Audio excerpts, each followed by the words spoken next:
Hola, buenas tardes. Nosotros somos el equipo Dinamita. Mi equipo se encuentra conformado por mis compañeros Luis Ángel, Ángel de Jesús, Axel y mis compañeras Maritza, Nelly de Lisbeth, Lucera Mairani y su servidora Joana Jacqueline. En este día venimos a presentarles el caso de estudio de la planta potabilizadora de agua CAEP. Esto dirigido a nuestras asignaturas de análisis y prevención de riesgos y auditoría ambiental impartidas por el docente el doctor Cornelio de la Cruz Guerra.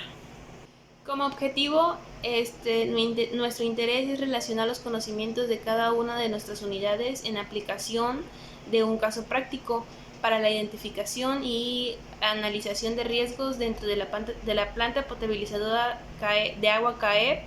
Está localizada en la comunidad de Ojite Rancho Nuevo, en Tuxpan, Veracruz. Introducción.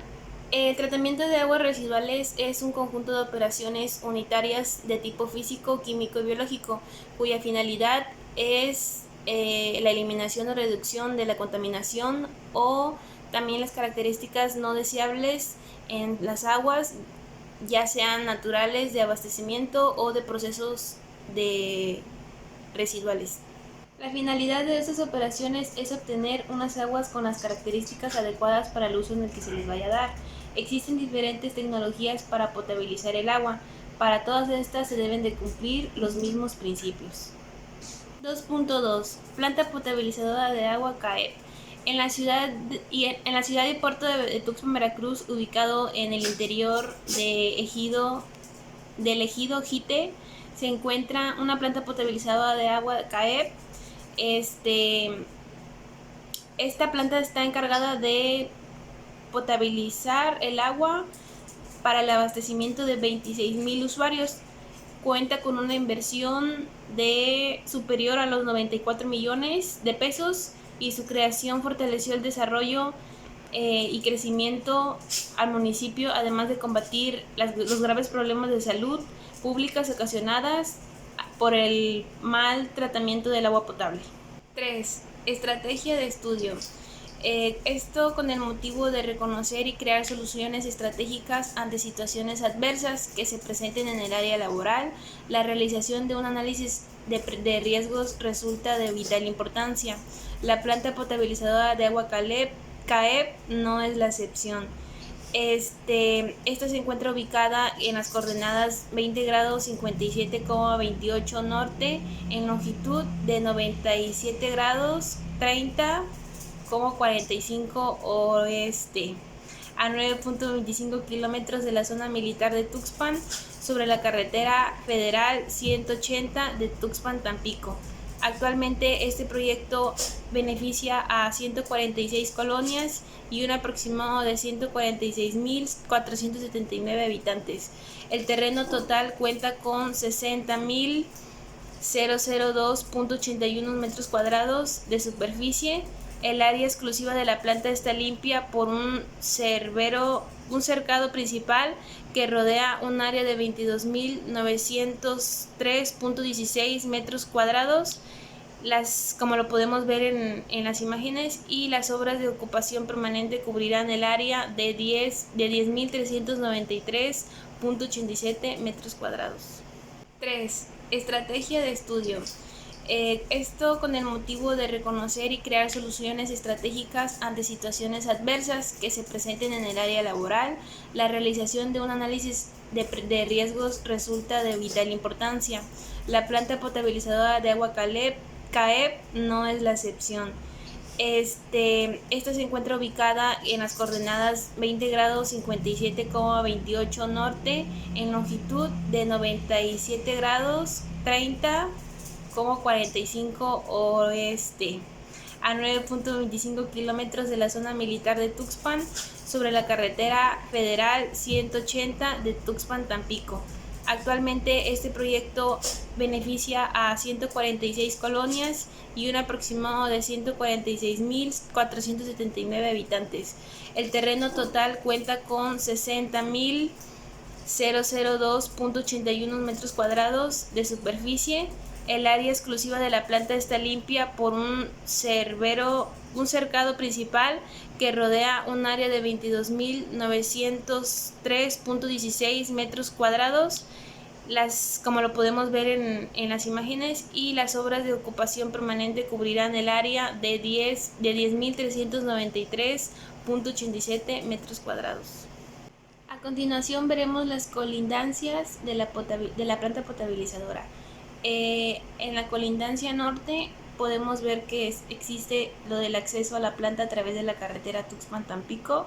También está la colindancia este, que es donde hay presencia de cultivos agrícolas y parches de vegetación originaria. En colindancia sur podemos apreciar la presencia de baches de vegetación originaria y terrenos para actividades ganadoras.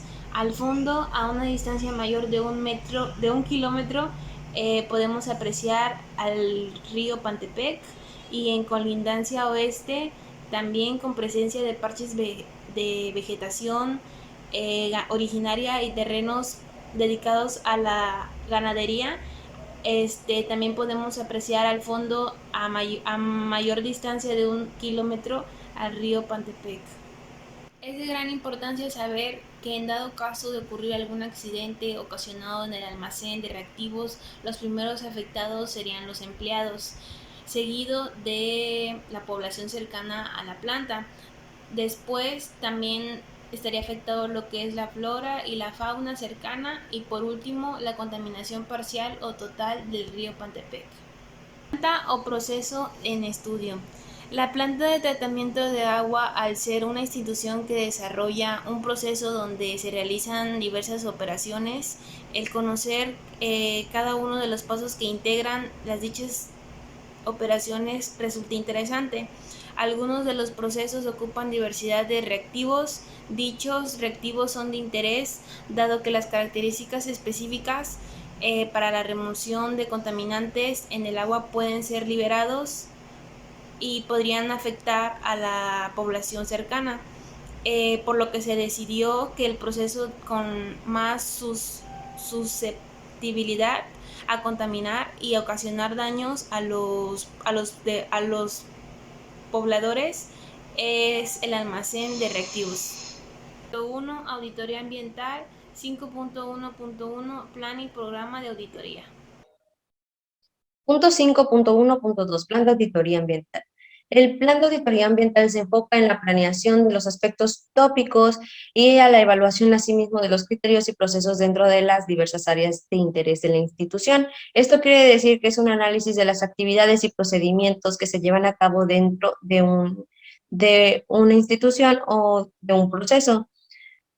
Para realizar un plan de auditoría ambiental se necesita saber el tipo de auditoría que se realiza, el número de auditoría que le corresponde, los resultados de las auditorías previas, los riesgos y las oportunidades se analizan para realizar un plan de implementación con recomendaciones, donde podremos encontrar la mejora, el seguimiento y el control para las actividades y procesos que se llevan a cabo para realizar dicho proceso o que se encuentre dentro de la institución.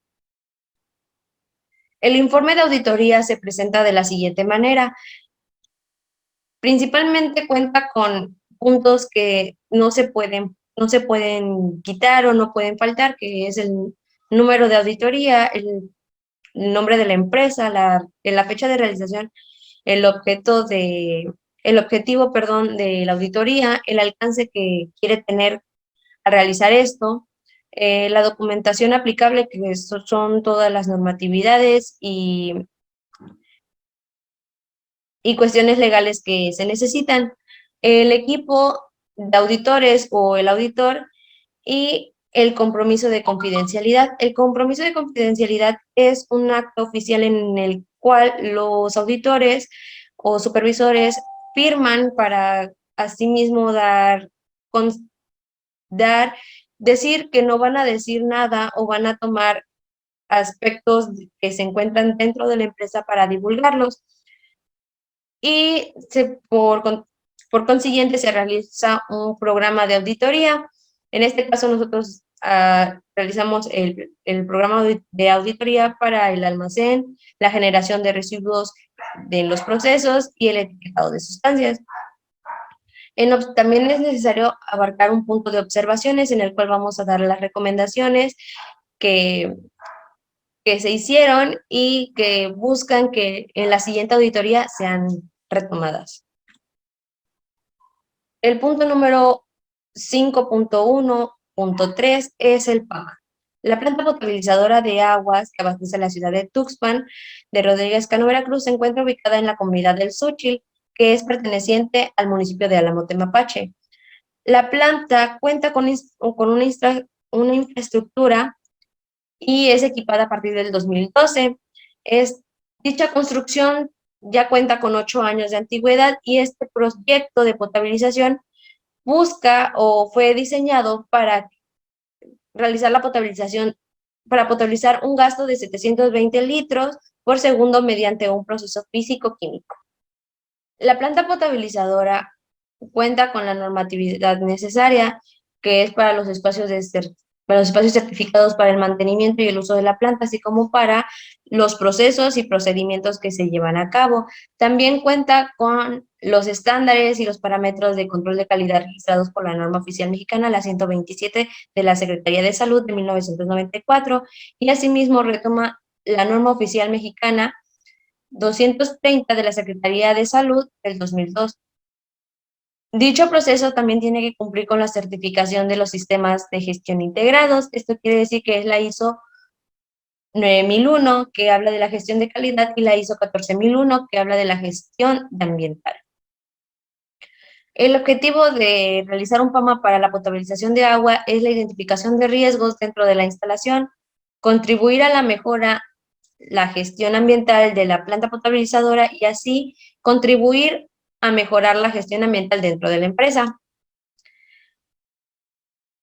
Al realizar una actividad con los criterios básicos para analizar dentro de un PAMA, realizamos la siguiente metodología y lo hicimos en manera de lista para que sea más fácil su comprensión. En el punto número 1 realizamos una exhaustiva búsqueda sobre la información y las actividades que se realizan dentro de una planta potabilizadora de aguas, así como buscamos también los materiales y equipos y procedimientos que se llevan a cabo dentro de ella, para así identificar los eventos y la exposición de sustancias contaminantes al medio ambiente. Como punto número 2, generamos las tablas de probabilidad e impacto para elaborar una matriz de riesgos dentro de la planta. Esto quiere decir, para hacer más sencilla la comprensión al lector, y así buscamos identificar el impacto que éste genera en el sector ambiental, social y económico. Como punto número 3, realizamos unas matrices en las cuales se asignan los valores del 1 al 5 para la probabilidad y para el impacto de los eventos y actividades que suceden dentro de la empresa, y este mismo nos va a servir para realizar más adelante una matriz de riesgo 5x5 que nos permitirá identificar y clasificarla y generalizar los tipos de riesgo y las catalogando por actividades, ya sea el tipo A, el tipo B y el tipo C. En el punto número 4, ya una vez clasificados los riesgos, realizamos un análisis del árbol de fallas, haciendo que las actividades que caen en la zona de inaceptabilidad sean reducidas y bajen a un nivel de aceptabilidad. Esto quiere decir mitigar y minimizar el riesgo que se genera. En el punto número 5 realizamos, por último, una serie de recomendaciones para algunos eventos que pudieran ocurrir, y buscamos también las causas de ocurrencias que producen dichos eventos, y asimismo buscamos como consecuencia una minimización de los efectos que se producen al medio ambiente, al medio social y al medio económico, así como también buscamos un plan de implementación para las recomendaciones dentro del campo de un proceso real. El análisis de riesgos e impactos es, como su nombre lo dice, es buscar los riesgos y catalogarlos de menor a mayor. Nosotros lo hicimos, nosotros realizamos las matrices partiendo del análisis cualitativo de la zona de probabilidad de riesgos, tomando en cuenta la normatividad ambiental y el impacto producido por la maquinaria y los materiales utilizados y el uso de las técnicas informativas. En la tabla número 1 presentamos la matriz de base de medición cualitativa de la probabilidad. En ella catalogamos la probabilidad del 1 al 5, el cual el número 1 es raro y está representado por el color verde. El color amarillo es el número 2 y el número 3, que cuenta con una probabilidad improbable o que puede ser posible. Y el color rojo es utilizado para el nivel 4 y el nivel 5, que son cuando los riesgos son más probables y casi seguros de que sucedan. También tenemos la tabla número 2, que es una matriz de base de medición cualitativa de impacto. También la tenemos catalogado del número 1 al número 5 de menor impacto a mayor impacto, y también la tenemos realizada e identificada con colores de verde, amarillo y rojo. El número 1 es un impacto insignificante y le corresponde el color verde. El número 2 es un impacto secundario y también le corresponde el color amarillo, al igual que el número 3, que es un impacto moderado. El color rojo es utilizado para el número 4 y el número 5, que es el nivel 4 es un impacto importante y el número 5 es un impacto catastrófico que puede causar ya sea muerte o liberación de tóxicos nocivos para los trabajadores o para las comunidades aledañas. La imagen que aparece en pantalla es la muestra del plano de la planta potabilizadora de agua. En ella buscamos identificar algunas zonas en las cuales son áreas vulnerables y necesitan la identificación de los escenarios de riesgo. Estas son el almacén, bodega y el centro de control. Utilizamos las disposiciones legales y vigentes de las normatividades internas de la empresa para relacionarlas con la seguridad y la salud ocupacional. Esto buscando un mejor desarrollo dentro de la empresa sin tantos riesgos para los trabajadores o pérdida en cuestión económica y también en, en minimizar los riesgos.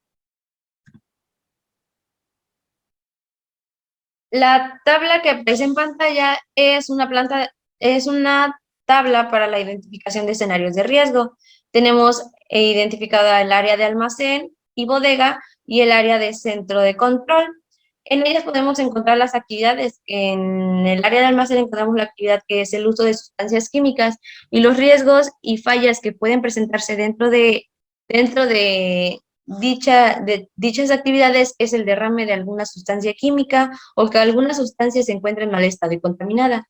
Los elementos generadores de riesgo serían el agua cruda, el ácido clorhídrico, el dióxido de cloro, el hipoclorito sódico, el hipoclorito potásico y los coagulantes, ya sea de sulfato de aluminio, otros o los floculantes.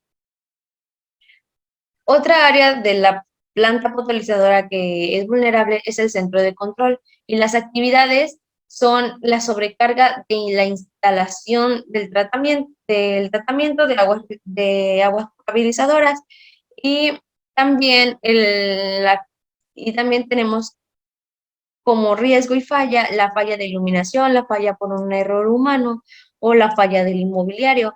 La actividad número 3, que también se encuentra dentro del centro de control, es una falla de instrumentación. Esto está más que nada enfocado a la falla del equipo, a la falla de mantenimiento o que algún equipo está descompuesto y necesita reparación. Teniendo en cuenta identificados los escenarios de riesgo, procedemos a realizar una tabla en la cual vamos a identificar la tipología de riesgos, que es la presente tabla, la tabla número 4. Realizamos el análisis de escenarios de riesgos ambientales clasificándolos más que nada por la ubicación de la zona en la que se llevan a cabo, si es natural o es antropogénico la falla, el evento, el elemento de riesgo, las causas y las consecuencias que genera. También esto está enfocado en la dimensión ambiental, en la dimensión social y en la dimensión económica. En el almacén y la bodega y las áreas del centro de control podemos encontrar la contaminación de las fuentes subterráneas, así como la contaminación superficial. Ambas ponen en riesgo el elemento hídrico, y las causas es la mala disposición proveniente de las aguas de limpieza, y como consecuencia tenemos la contaminación del recurso hídrico, incluso también hasta del suelo, por la disposición en la que se le da esas aguas. En el área de control también tenemos identificados como actividad natural a los eventos de la contaminación por ruido y la contaminación por emisiones atmosféricas. El elemento de riesgo es el recurso del aire, y más que nada es causado por el uso de la maquinaria y las emisiones de dióxido de carbono y de ácido clorhídrico, afectando o causando consecuencias a los trabajadores y a las comunidades aledañas. El almacén y la bodega y las áreas de centro de control también las tenemos catalogadas como una falla antropogénica, ya que pues habla de la contaminación por residuos, la contaminación por sustancias químicas y la contaminación por eliminación de materia en proceso primario de la potabilización de agua. Esto quiere decir, y los tres eventos o actividades que se están mencionando ponen en riesgo el recurso del suelo, ya que pues son causadas por la materia residual, el polvo seco, el dióxido de carbono, las sustancias químicas que se encuentran, que se les da una mala disposición, y también a la despreocupación de los trabajadores, y asimismo tenemos como consecuencia Continuando con la tabla de tipologías de riesgos, en este caso tenemos aquí la dimensión social, lo que viene siendo el área o el proceso. En este caso, después seguimos con la columna de natural o antropogénico, que es el tipo de riesgo. Después tenemos la columna de evento, elemento de riesgo, causas y consecuencias. Entonces aquí tenemos que un evento de la bodega se produce de causa natural, pero puede ser provocado por las bajas temperaturas, el alto contenido de iluminación, puede ser que se deba a un elemento físico de riesgo, y podría ser que las causas sean la zona de trabajo climatizada, la iluminación eléctrica de solo dos ventanas, y puede ocasionar cosas como gripa, amigdalitis, bronquitis. En la parte de trabajo tenemos problemas visuales. En esta parte de acá tenemos alto contenido de ácido clorhídrico, material particulado, con causas químicas de determinación. Tenemos emisiones de HCl y emisiones de partículas de polvo, y tenemos como problemas o como resultado los problemas respiratorios de los trabajadores y de la comunidad aledaña. Más que nada, esto es como que la continuación de la tipología de riesgos que veo aquí, es como que el escenario de riesgos ambientales. Y aquí tenemos, pues, lo que viene siendo la tipología del riesgo. Es como que el tipo y el escenario. Entonces, en este caso, nosotros determinamos aquí dimensiones sociales, dimensiones económicas, y pues aquí mencionamos cada uno de los puntos. Se dice que la identificación de los retos se asocia literalmente a cada actividad principal de las organizaciones, y esta determina la probabilidad de ocurrencia. O sea que estas actividades que nosotros hacemos aquí, nosotros tomamos las principales, y dependiendo del tipo de actividad se determina la ocurrencia de este tipo de eventos.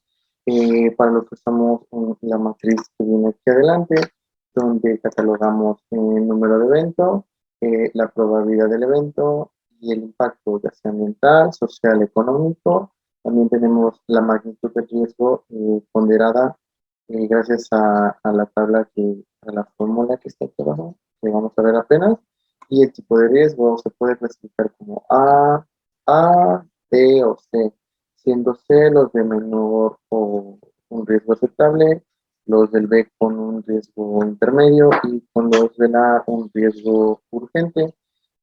Esta tabla se llenó con ayuda de una fórmula que se utilizó aquí abajo, que es MR es igual a la probabilidad.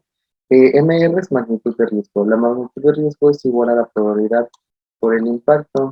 Entonces tenemos que esta fue la matriz de riesgos que nosotros usamos para determinar los resultados de esta parte de aquí, donde el tipo blanco, el tipo verde, perdón, 1 a 4, el tipo B de 5 a 10 y el tipo A de 10 a 25, que es rojo. Tenemos aquí el medio y por acá el rojo.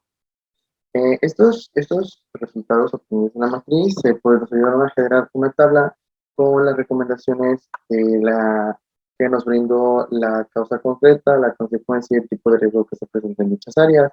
Entonces, como resultado tenemos que tenemos presente esta tabla de aquí, la tabla 7.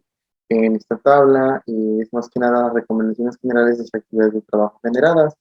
Aquí tenemos la suposición, bueno, aquí, y aquí tenemos las causas, las consecuencias y las recomendaciones conforme a estas causas. Por ejemplo, accidentes en bodega.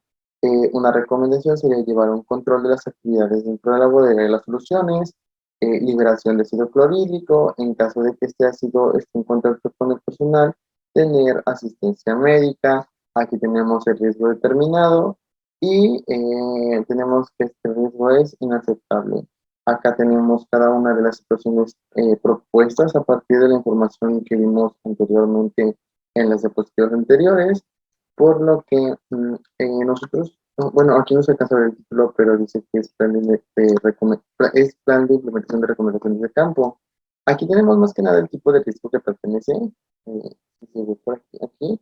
Después tenemos las recomendaciones, el costo de esta recomendación, el responsable de aplicar la recomendación, la fecha de implementación, dependiendo del riesgo, el impacto en dinero, porque recordemos que todo esto es en cuestión económica, y tenemos la evidencia que vamos a estar usando nosotros para poder llevar a cabo estas recomendaciones en lugar de trabajo.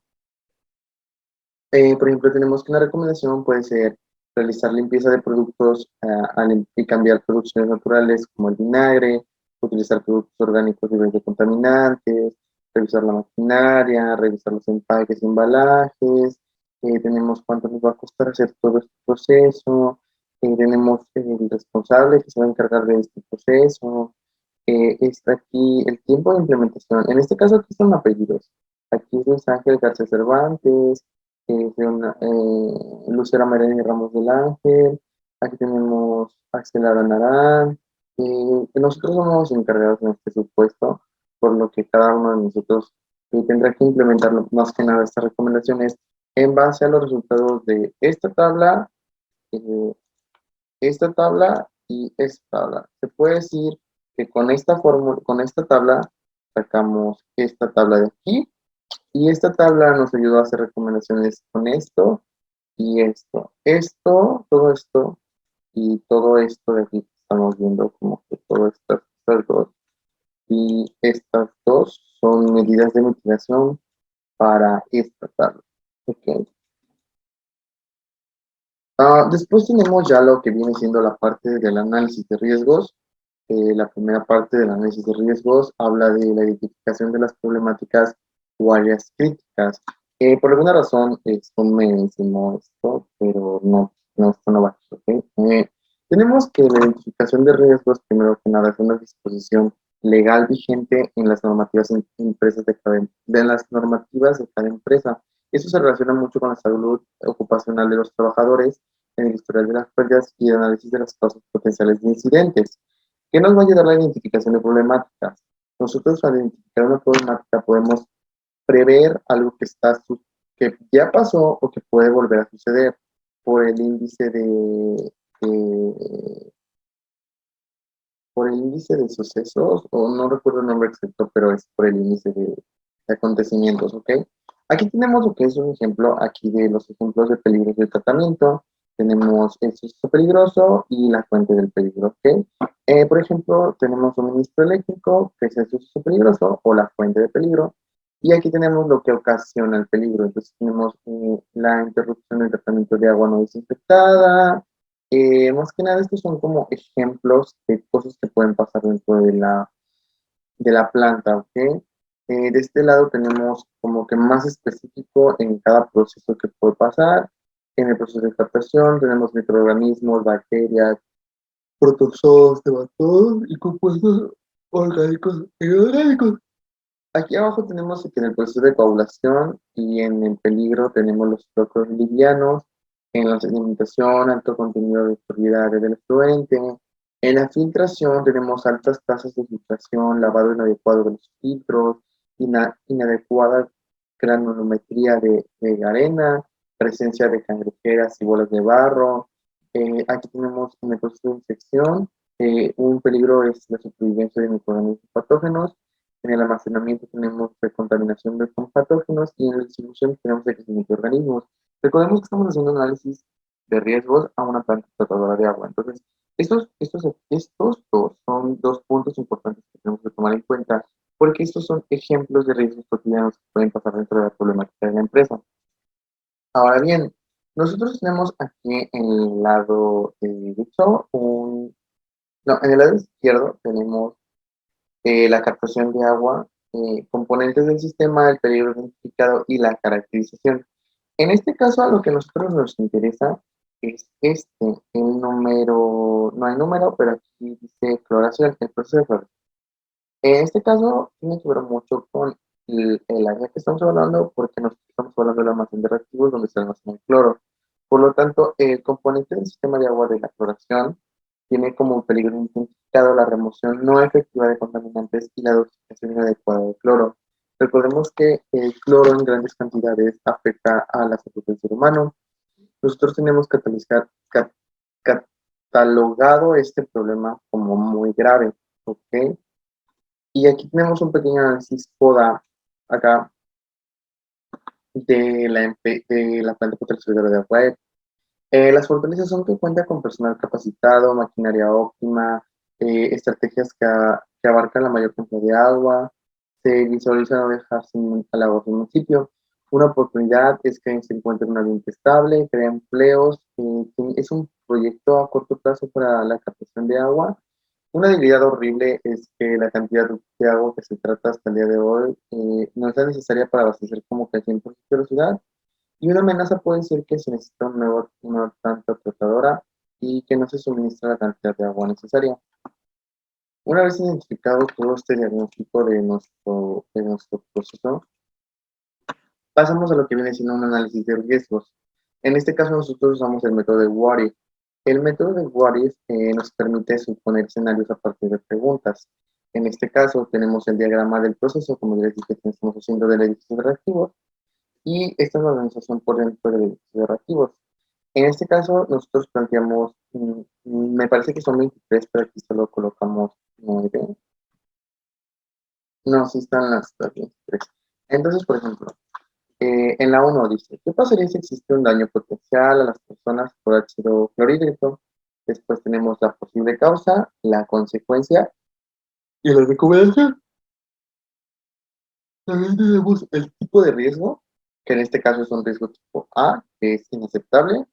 Después tenemos un ejemplo de un tipo B, que es qué pasa si se libera ácido clorhídrico. Eh, puede ser ocasionado por un accidente o descuido dentro de la bodega. Este puede ocasionar incendios o muertes. La recomendación es que se mantenga lejos de fuentes de calor, evitar que entre en contacto con humedad, sustancias, metales, entre otras cosas. Y tenemos que establecer el subtipo A. En este caso, nosotros nos planteamos 23 preguntas para la conformación de lo que viene siendo un árbol de fallos. Estas preguntas nos sirvieron como supuesto, como un escenario previo antes para implementar un árbol de fallos. En el árbol de fallos lo que se busca más que nada es como que encontrar la causa raíz de un problema. Entonces nos lleva a la parte 5.3, el análisis del árbol de fallos. Ok, puedo concluir rápidamente que este análisis de riesgos con preguntas nos ayuda a construir un árbol de fallos para la causa raíz. En este caso nosotros tenemos el primer árbol de fallos, que es el árbol de fallos antes de la aplicación de las recomendaciones. Como fuente raíz tenemos que es el daño potencial a las personas por ácido clorhídrico. Seguido tenemos una puerta ahí y aquí tenemos la liberación de ácido clorhídrico y aquí tenemos la accidentes en la bodega. ¿Ok? Em, esto como es una puerta ahí se multiplica, ¿ok? Y las puertas se suman. En este cuadro nosotros desembocamos, perdón, okay. En este cuadro nosotros ramificamos este de accidentes en la bodega en tres partes, por falla de iluminación, por falta de error humano, por falla de error humano y por falla del inmobiliario. De ahí mismo cada uno se subdivide en posibles causas, que fue como nosotros lo armamos en esta parte. Eh, Vuelvo a tocar el punto de que esta parte nos ayudó a armar este árbol de fallos y nosotros concluimos que este evento tiene una probabilidad de 0.0241 por ciento de que ocurra. ¿Okay? Entonces, nosotros en esta parte ya tenemos el árbol de fallos aplicado y aquí se ven las recomendaciones en las partes donde están como moradas y acá abajo. Estas partes nos ayudan a que el número de aquí arriba de la probabilidad de ocurrencia disminuya. Pero no solamente es un número, sino que en general estas son recomendaciones,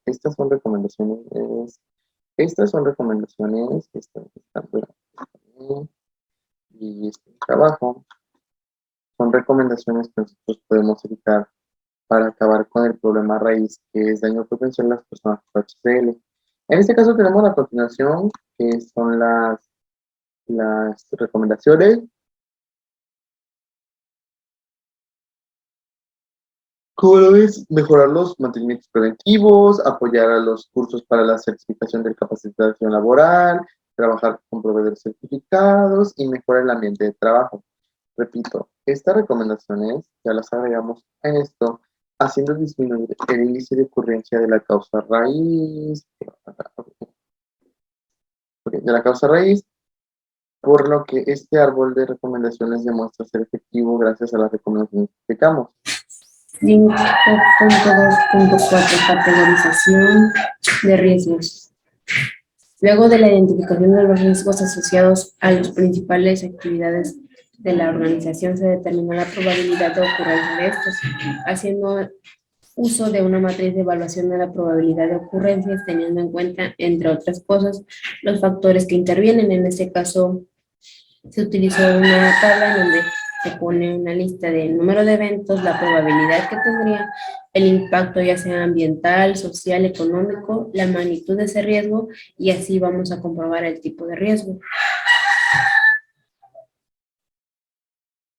Plan de implementación de recomendaciones. En este caso vamos a poner el tipo de riesgo, las recomendaciones, el costo que tendría, el responsable, la fecha de implementación, el impacto y evidencia. Un ejemplo de ello sería mantener en óptimas condiciones el almacenamiento de las sustancias que se manejan. Es un tipo de riesgo A.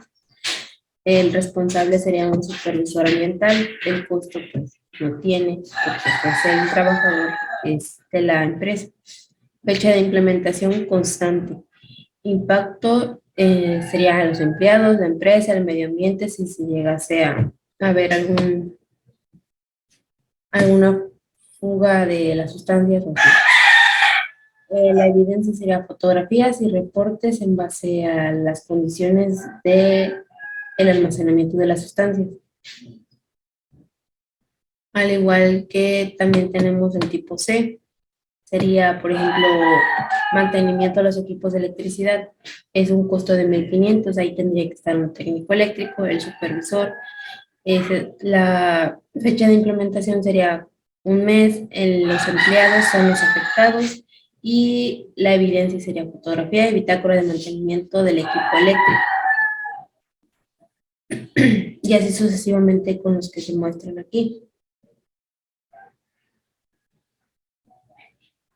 5.2.6 modelamiento de consecuencias. Para el modelamiento de consecuencias se supone una fuga de 14 kilogramos sobre segundo de cloro. Debido a la ruptura de la línea que se va del tanque de almacenamiento de cloro en estado gaseosos al tanque donde se da el proceso de cloración, dicha línea se encuentra a nivel del suelo.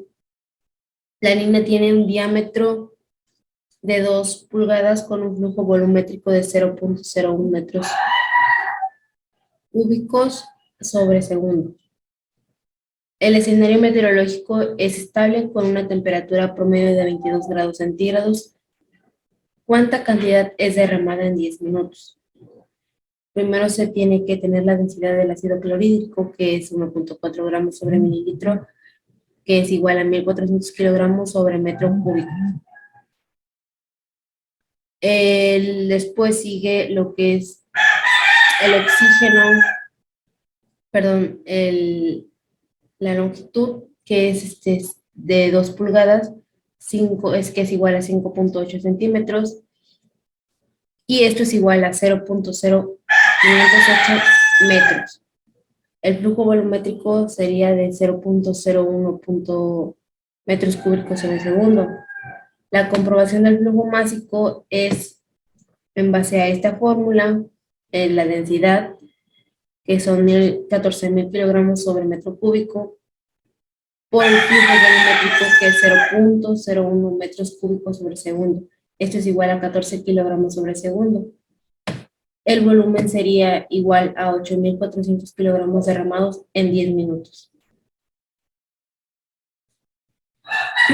En la figura 10 se describen las distancias viento bajo en metros. En base a esto se obtiene la distancia de recorrido máximo de la fuga. Bajo viento bajo sería de 0 metros a 1 kilómetro. En base en el apartado de los cálculos se liberan 8.400 kilogramos sobre 10 minutos. Se supone un escenario de fuga con estas condiciones. En la figura 11 se presenta el escenario de las consecuencias, el cual está conformado por un cloro y agua. En la imagen se describen 3 zonas para la primera, que abarca desde 0 hasta 1 kilómetro. Esta ya se considera una zona de riesgo. La zona de transición es de 1 kilómetro a 2. Y por último, la zona segura, que es de 2 kilómetros en adelante. En la zona de riesgo se presenta mayor impacto y pérdida de especies, tanto vegetales como animales, además de la afectación al personal que trabaja dentro de la planta y puede causar accidentes tanto al suelo, las cuencas subterráneas, y la zona de riesgo va incrementando conforme se vaya derramando el líquido. El transcurso de las horas, si no se atiende de manera correcta la fuga del líquido vertido, las afectaciones al suelo serían catastróficas. A continuación se presenta lo que es una lista de acciones que se pueden considerar para evitar este tipo de escenario de riesgo. Lo principal es un curso de capacitación sobre las hojas de seguridad y su correcto uso.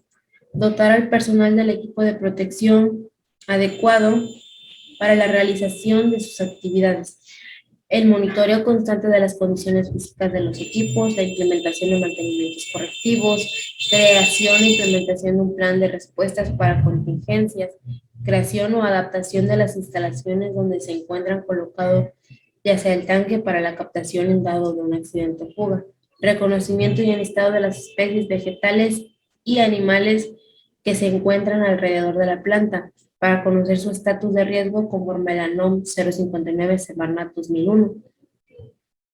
Crear y aplicar periódicamente simulacros de emergencia conforme al plan de respuesta para contingencias. Buscar lo que es posibles soluciones que atiendan las necesidades que si se llegara a necesitar a ocasionar algún accidente, como en el escenario supuesto. Plan de manejo de residuos sólidos urbanos. Los siguientes datos fueron recolectados en la ciudad de Tuxpan en las siguientes coordenadas. a 9.25 kilómetros de la zona militar sobre la carretera federal 180 de Tuxtla Gutiérrez. La metodología 9.1.1. Los residuos sólidos generados diariamente en la planta potabilizadora de la ciudad de Tuxtla. 9.1.2. La muestra serían 766.840 kilogramos de residuos sólidos durante 7 días de caracterización generados en la planta potabilizadora de Tuxtla. Descripción de la condición actual. El almacenamiento de los residuos generados en la planta se efectúa fuera de la planta, bajo condiciones inadecuadas mediante bolsas de plástico, cajas de cartón, etc. La recolección y transporte. El servicio de limpia pública los retira del sitio fuera de la planta donde se almacenan los residuos generados. Reaprovechamiento o tratamiento. El reaprovechamiento consiste en volver a beneficiarse con un bien ya usado, residuo sólido. Para ello es necesario agrupar y clasificar los residuos sólidos previamente para poder manipularlos de manera especial. Para tal efecto se separan y distinguen entre materiales orgánicos e inorgánicos, secos o húmedos. La actividad de segregación de residuos de ámbito municipal debe convertirse en el ejemplo a seguir. Al segregar separamos los residuos para poder darle un uso posterior, ya sea comercialización, la reutilización, el reciclaje o el compostaje. Los recicladores.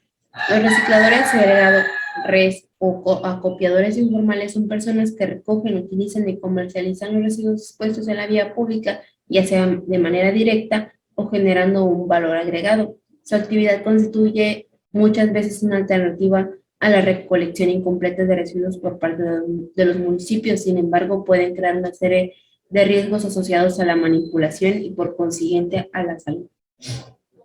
Reaprovechamiento. Las ventajas y desventajas. Una de las ventajas sería los residuos segregados pueden ser reutilizados o reciclados, minimizando los desechos. Al tener los residuos segregados, la comercialización de los mismos se vuelve más fácil y las personas capacitadas en la segregación de residuos contribuyen a mantener una localidad más limpia. Las desventajas serían: la población aún no es consciente de la segregación en casa, por lo que cuesta esfuerzo iniciar todo este proceso. Los recicladores informales podrían generar desorden en la comuna. Recomendaciones. Las municipalidades deben establecer normas sobre la segregación en el hogar para su promoción en las viviendas. Si existen segregadores informales en la zona, el gobierno local debería propiciar su formalización e incorporarlos en el sistema de recolección, pudiéndolos asignar a áreas para brindar sus servicios. El gobierno local debe dirigir el proceso de segregación haciendo su uso de su facultad y potestad para trabajar con los recicladores. Las municipalidades deben empadronar a las personas dedicadas a la segregación de residuos.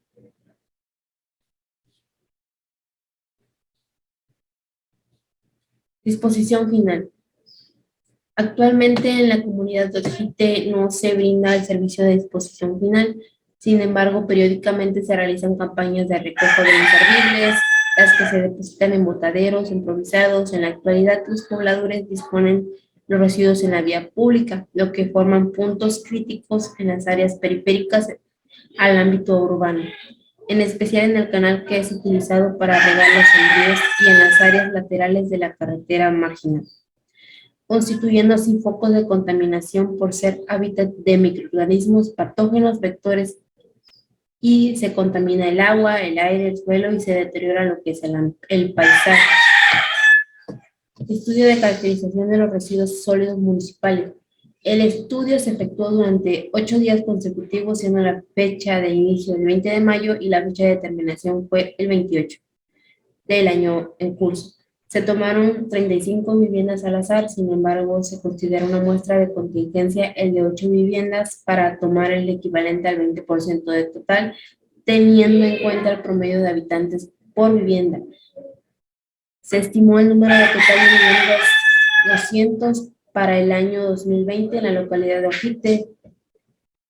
Se ve en el caso de la no participación de algunas de las viviendas seleccionadas, siendo un total de 43 viviendas participantes.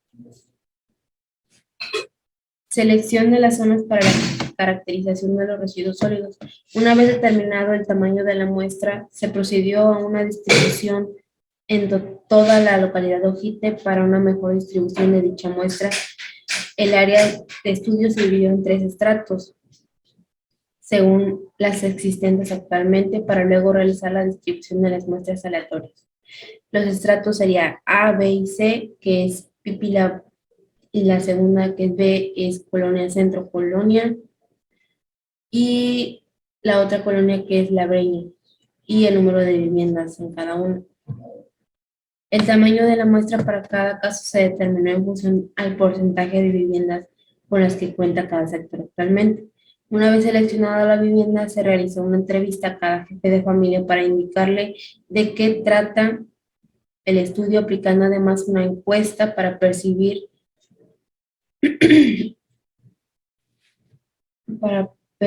lo que es la opinión de los pobladores. También se clasificarán los residuos sólidos de acuerdo a los diferentes sectores en los que se generaron, siendo las bolsas de diferentes colores.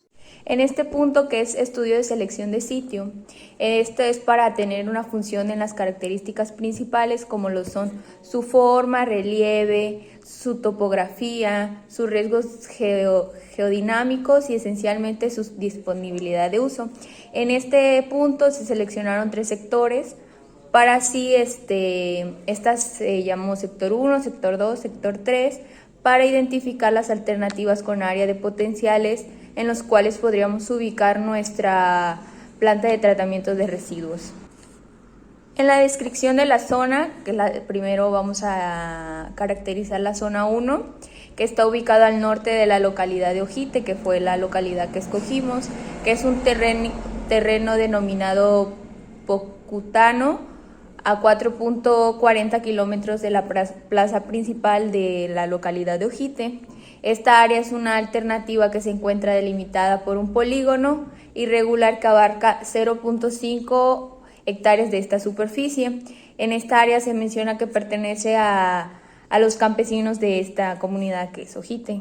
En nuestra alternativa 2 o nuestro sector 2, en este terreno está ubicado como Punchana, que está ubicado a 2.4 kilómetros y está a 14 minutos por vía que podemos entrar por la plaza de Ojite. Esta zona corresponde a alrededor y constituye extensas planicies en forma de gran altura. Tiene mucha cobertura vegetal en este sector y no se observan cursos hídricos mediante este sector, así que podría ser también una de las mejores alternativas. Y existen presencia de cultivos con poca magnitud y no existen zonas de aprovechamiento industrial en este sector. En el sector número 3 o alternativa 3 tenemos que está ubicada a 2.7 kilómetros y está a 17 minutos por vía de la plaza. Y sus terrenos alrededor constituyen extensas planicies con una gran cobertura vegetal en esta área y que se rodea por cerros alejados a media altura. También nos dice que no se observan cursos hídricos que permanezcan cercanamente a esta área y también nos dice que es irregular y que tiene poco cultivo y que no existe un aprovechamiento industrial. Físicamente se encuentra en la localidad de Ojite. En el siguiente punto, que es accesibilidad a las zonas que ya seleccionamos, a nuestras 3 alternativas, tenemos que en la alternativa número 1 el terreno está propuesto. En el punto que es uso actual del suelo, el área de la influencia, tenemos que en el territorio veracruzano siempre se ha distinguido por tener mucho recurso natural, ya que se puede plantar con mucha abundancia, permitiendo tener principalmente una excelente calidad de uso del suelo para dedicarse a lo que es la agricultura y a la ganadería, que son las actividades predominantes de esta área. En Tuxpan se considera un puerto con diferentes fuentes de ingreso, lo que es la agricultura. En este municipio cuenta con una superficie total de 75.812.448 hectáreas, en las cuales siembran 58.339.104 hectáreas. En las 4.468 unidades de producción. La principal producción de la agricultura es en este municipio y su superficie que se cosecha en las hectáreas es maíz, frijol, chile y naranja, que son los productos que más destacan en esta área. En la ganadería tiene una superficie de 80.648 hectáreas que son dedicadas a la ganadería, en donde se ubican 3.428 unidades de producción rural con actividades de cría y explotación de animales. También se encuentra lo que es la actividad pesquera, que es muy importante en Tuxpan, que se desarrolla con la creación de cooperativas, muelles y embarcaderos. También la actividad portuaria, siendo el comercio que es como la primer fuente de ingreso aquí también en Tuxpan. En la comunidad de Ojite, que es un rancho, sus principales actividades son la agricultura, la pesca y la ganadería, principalmente en esa orden, ya que se estima que un 50% de la población de aquí de Ojite se dedica a la agricultura, un 35% a la ganadería y un 5% a la pescadería. Ya el resto del porcentaje, que es 10%, se dedican a diferentes actividades. En propiedades del terreno tenemos que en la alternativa número 1, la propiedad de la comunidad campesina de Ojite, y tiene alrededor de 124 metros sobre el nivel del mar y 3.3 kilómetros al norte de Ojite del rancho. Esto hace que la alternativa 1 tenga 13.9 kilómetros de distancia para llegar al pueblo más cercano, y en la alternativa 2, que es de Álamo a Ojite, son 20 tipos de suelo. Solonchak, Tleyico. Son suelos con un alto contenido en sales solubles, por lo que se encuentra en regiones áridas o semiáridas. Rencina. Su evolución no depende del clima ni de la vegetación, y su entorno está rico en magnesio o calcio. El vertisol bélico está formado por sedimentos con muchas arcillas. Se encuentran en un clima tropical, semiárido o subhúmedo. Acrisol húmico y FEOSEM. El tratamiento de datos y discusión de resultados. La producción per cápita, la producción de residuos sólidos domiciliados en Ojite es de 0.398 kilogramos por habitante al día. Esta generación per cápita se incrementa de acuerdo al desarrollo de la población. En el año 1978 se puede observar que la población de Ojite generaba 0.374 kilogramos por habitante al día. En esta tabla se puede observar el incremento porcentual del 2015 hasta una predicción en el año 2025. Residuos sólidos no domiciliarios. Aquí podemos observar la generación per cápita de escuelas, bodegas, zonas de recreación, restaurantes y limpia pública. Densidad. Aquí fueron considerados datos de 8 días, siendo el promedio equivalente a 157.304 kilogramos por metro cúbico y volumen de 0.107 metros cúbicos al día. Estos datos varían según la estación del año. En estas tablas están las medidas correspondientes de los recipientes A, B y C. Composición física. Aquí se obtienen los datos de los tipos de residuos generados en la localidad, haciendo un peso total de 323.676 kilogramos. Servicios y requerimientos. El agua es un recurso muy indispensable para todo individuo. La luz y la señal de internet, que en la actualidad es de suma importancia para la comunicación. Diseño de la planta de tratamiento de residuos sólidos. Esta se diseñó para obtener una actividad genérica a lo largo de 11 años. Las diferentes áreas de tratamiento de residuos sólidos son basándonos en los datos de estudio de caracterización. La dimensión del área de reciclaje se recolecta y se separa, después se mezcla en las batidoras industriales con agua templada y se machaca hasta tener una pasta con la cual se hacen cajas de cartón. Solo el papel brillante necesita un manejo especial. Aquí observamos una tabla donde se proyectan únicamente el proceso exponencial del papel, siendo que esto se puede suplir haciendo que la tabla pueda cambiar sus resultados. Reciclaje de tela. Debido al crecimiento de población se hace una mayor demanda de vestimenta. A continuación se observa una tabla de reciclaje de telas, plásticos, vidrios y metales. El 6.7 es la selección del área y la ubicación de la planta de tratamiento de residuos sólidos. Tenemos como la metodología de presentación. Con estos siguientes recuadros es un criterio para evaluar todo esto, así que estos en diferentes lugares seleccionados. Por ejemplo, tenemos el punto 1 que es distancia a la población más cercana en kilómetros desde -1 y en el área 1 y el área 2 que es de clasificación de 4.4 a 2.7 en el área 2.